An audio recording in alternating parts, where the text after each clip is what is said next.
Welcome to Happily Ever Afters, where love doesn't stop at romance. Join us as we share the tales of everyday magic and celebrate life's sweetest moments. Hear inspiring accounts of love, intimacy, and pure joy as we uncover the secrets behind true devotion and partnerships that really work. Brace yourself for a full-on heart-melting. Here's your host, Carlos Clemente. Hello, everyone. Welcome to another edition of Happily Ever Afters. I'm Carlos Clemente, and my co-host, Dorothy Lucy, is here. Hello. What we do with this show is we focus on love, every aspect of love, anything that just makes your life more wonderful. We look for guests that can express that in their own way. And today, we have someone that can do that. We have Vicki and Mitch DeArmon, or DeArmon, as she says. Welcome to Happily Ever Afters. Thank you. Now, Vicki has a publishing company, and Mitch has a radio show. So they're used to being on air. They should have no problem. So they're kind of cute together, too. Look at them rocking back and forth in their chairs. Right. Getting ready for the 80s. I think you're... All right. I don't think you're quite ready for that yet. Well, we got another 20 years. All right. Speaking of years, you got a story that goes back a little ways. Yeah, So- you guys have like a 7 minutes in heaven kind of story from high school? Oh, is that what it is? 7 minutes in heaven. Well, I think many people meet each other in high school, which we did. But he was like the cool guy, and I was the girl in the chess club. So we never met much. But we did have one little interlude at a party where we may have kissed, but we try not to talk about that too much. And then we went to our high school reunion, 15-year. You want to say what happened there? Go ahead. Okay. Wait. Okay, we don't have to talk about it too much, but you made out at a party and then didn't see each other for 15 years? Yeah, and we ignored each other from that point on. It was too... She was a 4.0 student. That's a little off limits for me. Okay, so one party, one kiss, or maybe a French kiss, I don't know. And then, 15 years later. Ago, yeah. So we go to the reunion, and then I find this beautiful bald guy's looking at me. I don't know who he is. He comes over, and we talked and got along great, but everybody kept kind of interrupting us. So you suggested we go over and chat. Yeah, we went over to the coffee shop that was in the hotel. And we chatted for 4 hours. And at the very end, he leans over to me and he says, we have history. And I said, what? What could it be? And it reminds me of this party. And I was like Cinderella. I shot out of there quicker than anything. But I'd already given my business card. So he followed up, and then we dated. That's pretty much what happened. We dated, and then we got married, and we dated for a couple of years, like 2 years. She lived in San Francisco. I lived in Sonoma County. It was like one of those long distance kind of things, I guess. 50 miles, if that's long distance, I don't know. It is. But That's geographically undesirable, as people say. yes, and then I finally talked him into moving to the city, and so we did all that. And then eventually I sold my business because Mitch always had this theory that you couldn't really have kids unless you made room for them, whereas I was just going to add them like to my resume, like another bullet point. But so A bullet point. his way was the correct way. So I sold the business, and we moved up into a sort of a rural area, and then we adopted our 3 kids, who changed everything. And in Petaluma, California. they're all adults now. Now, going back, all right, you kissed her, and then 15 years later, did you remember the kiss after that? I think at least one of you remembered. After he reminded me, I did sort of feel flushed all over. Like, oh my God, I'm having a memory. I'm getting credit for style points now. This is good. You were embarrassed, or you were kind of feeling the kiss again? I was mortified because I've been talking to him like, oh, here I am, a mature adult. I've got my life together. And then he reminds me of this little high school incident. I was like, I'm a goober. Yeah, but when he kissed you again, did you? That didn't happen till later, though. I know. That's what I'm talking about. Okay. That's what I'm talking about. Oh, yeah, later, there was a little memory. Isn't there something where people physically are drawn to each other that you kind of recognize? And like, it was like kind of like I knew him pretty well when he came up to me at the reunion. I was kind of trying to figure that out, but this was probably the source of it. Don't you think? I don't know. That's all so beyond me. Well, you're the one who remembered. Yes. Yes. Mitch has fatal honesty. I saw her from across the room, and I was like, and I thought to myself, I was like, I'm not going to miss this chance again. Oh. Because, well, it was when I was in high school, it would have been more not as cool as I like to be chasing her around. And by the time we met at the class reunion, I wasn't as cool as I was in high school anymore. Like that had got to be like too painful to maintain. And so I could humble myself a little bit and go like, say hi, because to me, that's a big social process, right? Oh, hello. How are you? I'm thinking, had to put a little effort into things. So we go to the reunion the next 5 years because they were having them every 5 years. And we're like, oh, we got introduced at the reunion. We're married. Well, like there's 4 other couples who have the same experience, but our story is a little different because in our 5 years, we adopted our 3 kids. So we're like, we win. and I get your story because my husband and I went to college together and we didn't even like each other in college. Oh, wow. Right. And I thought he was kind of full of himself. He thought I was too prissy. And we've been married 31 years. So sometimes it just happens that way. Yeah.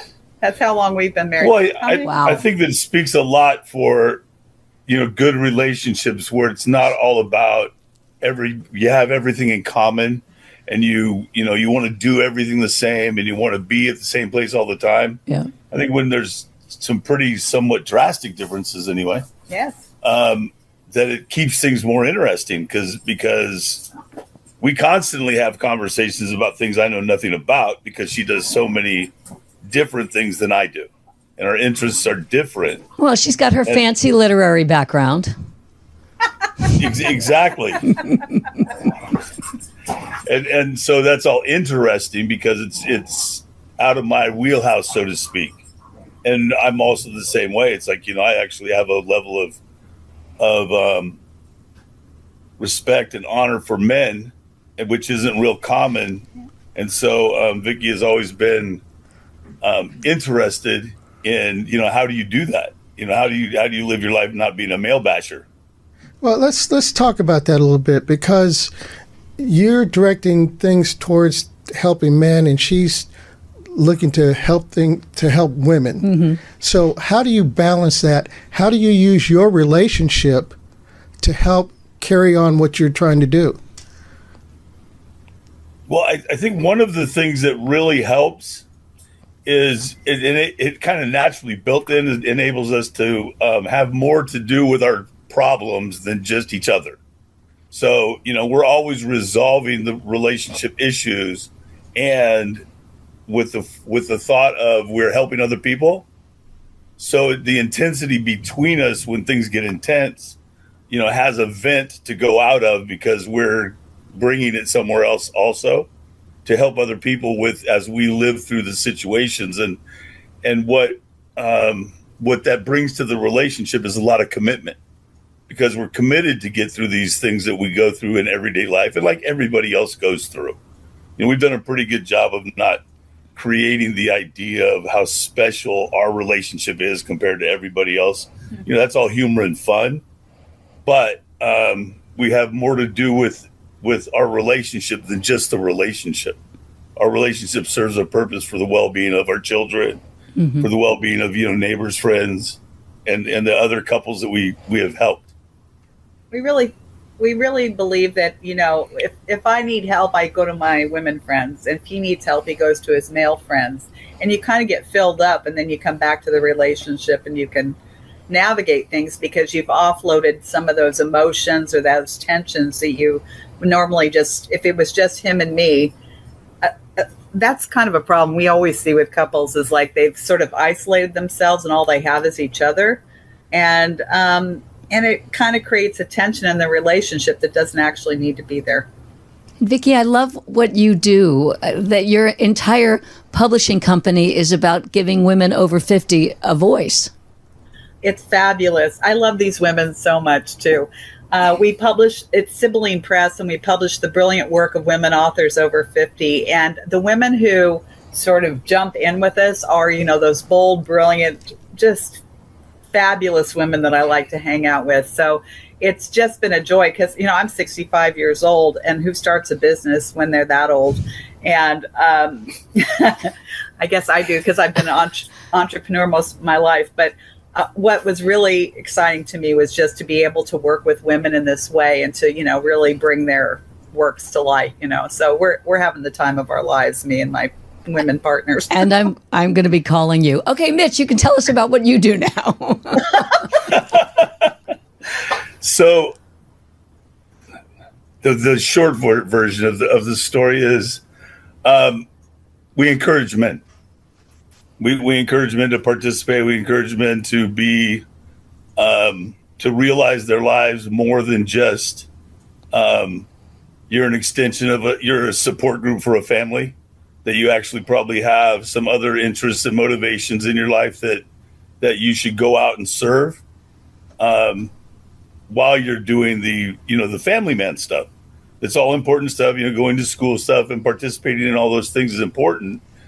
But what a lot of men, and a big mistake I think men make, is they give up what I would say, I don't like this kind of terminology, but I'm going to say it anyway. They give up what they dream about and what their aspirations are to become a particular type of fammy man.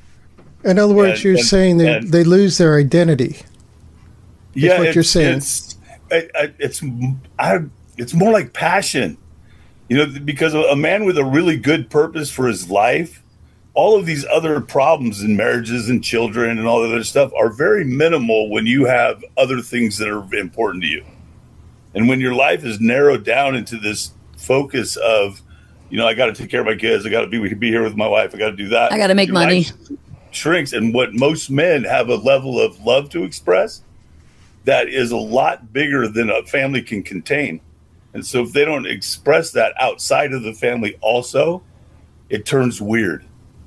It just turns weird because it's like a stagnant pool ready to flow. And he's sitting there trying to be a good man by being home every night, by being at all the events, by doing all the things. But he's got this whole other life of genius and expression that he doesn't get to express because he gave it all up. He thought he had to give it all up to have a family. But to make someone else happy.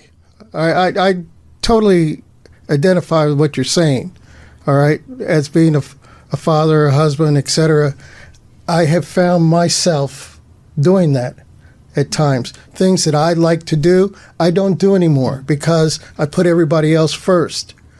And I think that's where a lot of men make their mistake. And I think we always think of women in those terms and maybe not men, but I think there's nothing more important than having a purpose. Mm-hmm. I think it's the fuel that, keeps everything else powered. That this other purpose that's outside of the realm of family that actually gives you the power and authority to do the family stuff. It's not a detriment to it. It's actually an asset for it because you're able to channel the power you get from a passionate person into your family. Damn, you guys are deep. Yeah. We actually figured out a very simple model to show people this, and it's like this. Let's do it. It's like when you're a young couple, you face each other and you're just looking this way. You're looking at the other person the whole time. And then when you sort of mature, you're looking out into the world and you're looking at what you're going to do, but you're side by side. and that's just kind of that's like the evolution of a good marriage, I think. Well, there's a particular type of intensity that occurs when you face off men nose to nose. It's not a natural communication stance for a man. That's a posture of aggression. So having this idea that we have to make eye contact when we're talking and look at each other and all that, it may work for some therapist coaching, but it doesn't work for a man who works every day, who has 10,000 other things going on other than just the love he has for his family. That's not the only thing that man's got going on. And Mitch, how did you evolve into this? I was reading you worked in a grocery store. How did one thing turn into the other? That's not really the heart of him. The heart of him is a counselor. He has done a lot of therapy with people and helped them. But he also is just a fabulous coach and mentor for men. And so, every time he does that, I can see he's just so happy and full of joy. But that's what he does best. And he's a fabulous speaker also. He just gives, I sort of say sometimes he kind of channels stuff. And I thought, did that come out of you or somewhere else? She doesn't get to see the real genius. She's got to deal with the man. Maybe she'll make an exception and publish your book. There we go. Or how do you channel from each other? How do you channel each other for everyday life to create that happily ever afters feeling? How do you channel each other? I think it's through humor.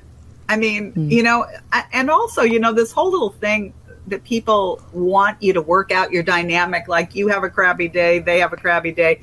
It's like sometimes you just walk away and recalibrate yourself, and then you can enter back in. So, that whole thing, like stay up and argue until you were resolved. I think it's so stupid because sometimes you're just tired. Well, I agree.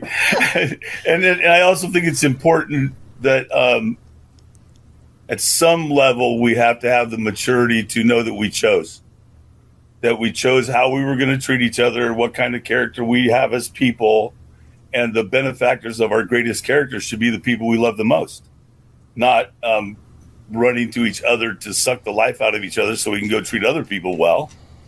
It's like, we chose to be together. We picked each other. And so, might be a level of egotism behind the fact that, like, I chose who my wife is. I should treat her like my wife, who actually happens to be a person too. And all of the character that I can muster, discipline my own emotions in the way that I address her. You guys are a TED Talk. Well, that's the responsibility of every adult. It's like we don't yell at each other.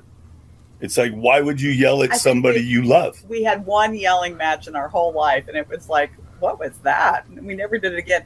I think the kids cried, and so we were like, why did we do that? We better not do that again. Remember when you, there was very early when we were dating, and he said something, and it just made me so mad, and so I threw something, and he says, think about that, Vicki. He says, you're going to introduce violence into our relationship. Do you really want to do that? And I was so chagrined. I was like, no, I don't want to do that. And I've never done anything like that again. But, there's like those kinds of things, like, you have together, you're a big stew, and everything you put in it, you eat. Right? So that's your TED Talk right there. Is there a book in the making about the you two of them? Yes. Yeah. All right. Because I see a book here. That's a good idea. I see a book here of what taking your knowledge, putting it together, and sending it out for everyone to read and understand. I mean, I've learned so much in just these few minutes. I mean, I identify with a lot of this. So, writing a book, we really put it all to a test. That's for sure, because there's so many intimate opinions about, like, no, honey, it's not that. It's really like this, and for me, it's like, for men, it's like this, like the violence thing she talked about. See, when I'm around violence, I go into competition. It's like, and I'm going to play to win because I'm a man, and it's what men do. And I've spent a long time differentiating the differences between men and women, why we have to address each other in a particular way so that we don't trigger unnecessary hostility. Yeah. It's like if you start getting aggressive and violent around me, I don't go like, oh my God, this is somebody I love, I should just chill out. I go like, oh man, there's somebody being aggressive and violent, I got to win. And I love that we have a guest now. Is this one of your kids? our Fred's son, and This is my godson Mitchell. yeah. Hello, Mitchell. Hi, Mitchell. And the whole He lives story here. of how you wound up adopting kids is also just amazing. I know, Vicki, you weren't well. Okay. Okay, you need to stop talking. Okay. Just for a minute, buddy. You know you yeah. love somebody when you can say that to them. Yeah. Well, we're pretty direct. I think our parenting style is pretty direct. But this, our kids are fantastic, and they're all adults now. But it was easy, then it was hard, and then it was easy again. So, but we made it through the hard times, I think. I think I got some wrangles from them. That's the very short version of it. I don't even want Yeah. It's too long of a story. Well, I deep. think the important part about, kind of referring back to the book and couples and that kind of literature is it's so easy to not tell the truth about what being married a long time really is. Because the notion of, heroes and heroines and all that thing, rather than, it's a little grimy sometimes. And who wants to expose that part of the relationship publicly in a book in a detail where people understand that, sometimes what gets you through everything is like the vows of commitment. Yeah. Mm-hmm. It's like, well, I committed to loving this person, and I'm not really feeling like doing that right now, but I actually have a goal that I have to keep my word and continue to strive to maintain the commitment. And it's not personal. It's like sometimes with the cult of personality, like they like to say right now, or 20 years ago, is like we try to make all these relationship issues super personal when what they are is an opportunity for us to develop character in a way that we wouldn't otherwise have a chance to. Yeah. And love and tolerance is a very difficult way to do it. It's actually probably the hardest way to do it. How is she going to love me anyway, even though I act like I act? Because that's the goal. Is like, okay, even though I'm like this, she can still love me. Because you committed to each other. That, I am still obligated by the integrity of my word to still love her. And what I think the mistake most people make is they give up on love when it's the only thing that'll keep the relationship going. They go into a process. They go into a counseling session. They go into mediation. They go get divorced when what's needed is love.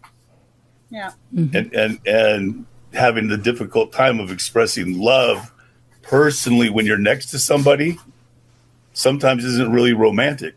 And having to hear the truth about myself or tell the truth to her about her, it's not always romantic.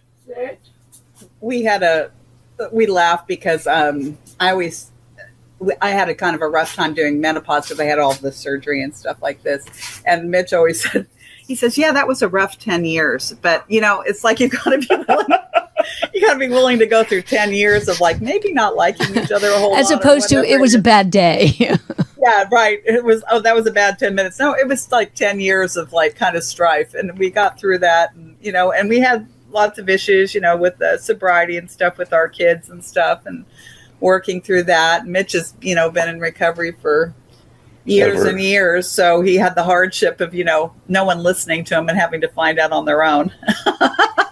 And, and our parenting styles have been very different. And, there's just.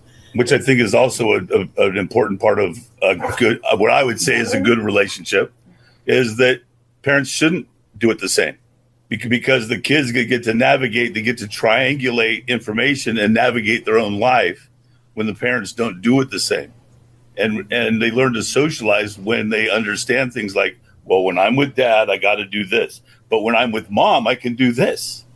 And when they work those things out for themselves, they learn to navigate socially in ways that they wouldn't get to do if they were coached to be kids relational to one parenting style.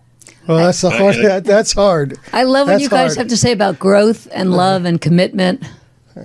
Now, Yeah. did you ever think that a kiss in high school would lead to this deep relationship that you have?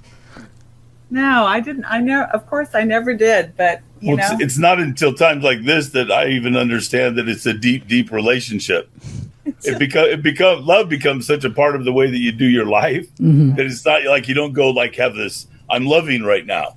It's not really this conscientious thing you're doing. It's just kind of what the principles of your marriage vows, or if people still do that, or whatever, they guide you along till you end up here.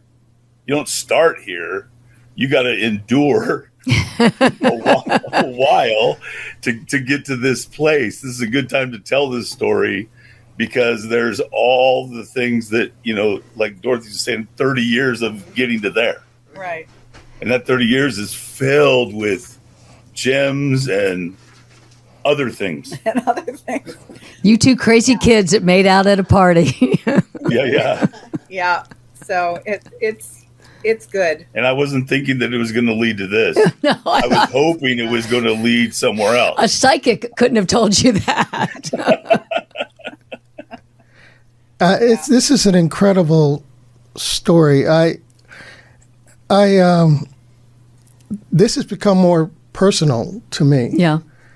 In listening to both of you, and it gives me pause to reflect and look at some of the things that I'm doing in my life, and I appreciate you bringing things out that, as a man, you try to, when you're raising a family, you always try to do your best, and sometimes you make decisions that backfire on you and things like that, but you always want to feel you're doing your best. And sometimes in doing that, you forget who you are. And this is what you're telling me, is don't forget who you are. And nobody, especially men, I can't speak, I'm not going to speak for women, Thank you. but Vicky will. no man leaves the house in the morning going, today I'm going to strive for second place. right. He does not do that. And I think that one of the things that I've always been encouraged by Vicki, because she has maintained that understanding and human expectations of, even though I'm not trying to go for second place, this is the best I can do. And when I fall short, it's an opportunity to love each other, not an opportunity to have a discussion and complain. It's like, because she understands that I don't feel good about failing. I don't feel good about making mistakes. It's like, and I don't go out trying to make mistakes. I don't go out attempting to fail. And that's just a part of what life and growing up is. It's not like life and growing up is one success after another till I become my authentic self. It's another one of those things I like to make fun of. Right. Which authentic self is defining the next authentic self? Yeah. I am just, I'm lost at words right now. You guys, you don't know Thank you. what you've said today is just, it's so heartfelt. It's so real. It pierced my heart Oh. because of the reality of what you have both said today. And I just want to thank you for taking the time to come on and express this. And I don't know what else to say, but just there's a man-to-men weekend this weekend. You can come, Carlos. oh, You can okay. register on the website because I know you got the number now. Oh, okay. You go ahead, because I'm writing a book with Vicky, so you go ahead and do that. I got a full weekend too, right? Once again, Yeah, well, thank you for doing this, because I think it really helps, for people to have fresh ideas. There's so many cookie cutter ideas about relationships that everybody, but having been married 31 years or however long you've been married, that there's other ways of coping and there's other strategies. Well, and shows like this are affirming to what we can do, and we can remember like by having a conversation like this, we can remember all of the things we're capable of to love each other. And it's because there's shows like this out there that can occur. Otherwise, we'll be busy. Thank you. We'll get busy. We'll do our busy lives things, and we won't know that we know all the great things that we know. Right. Thank you. There'll be no reminder. It's like I said, this has been awesome. And I hope that we can get together again, hopefully face to face, and have a great conversation. So there we go. That's what this show is about, happily ever afters. You have presented a new way to look at happily ever afters. And hopefully everybody, when they watch this show, they will be able to reaffirm themselves. I don't know if that's the right word, but this is amazing. It's just amazing. And I want to thank you. Thank you for being on the show today. Thank you. Thanks for having us. All right. It's a true pleasure excited. speaking to both of you. Each other for a couple days, so this is the first we're seeing of each other. It's like, oh yeah, go ahead and make out. We won't look. All right. It's like, I remember now. I love you. Okay. Thank you again. And All right. Thank you very much. Thank you. Thank you, both of you. Thank you. Bye-bye. Happily Ever Afters, the show about love, about relationships, friendships, animals even. Oh, yeah. We had Margaret Cho and her puppy. Yes. So I hope everyone learned like I did today from this show. Thank you for listening and watching Happily Ever Afters. You can join us on YouTube, Apple Podcasts, UNBGO, and hopefully we'll be able to spread to some other networks along the way. But thank you very much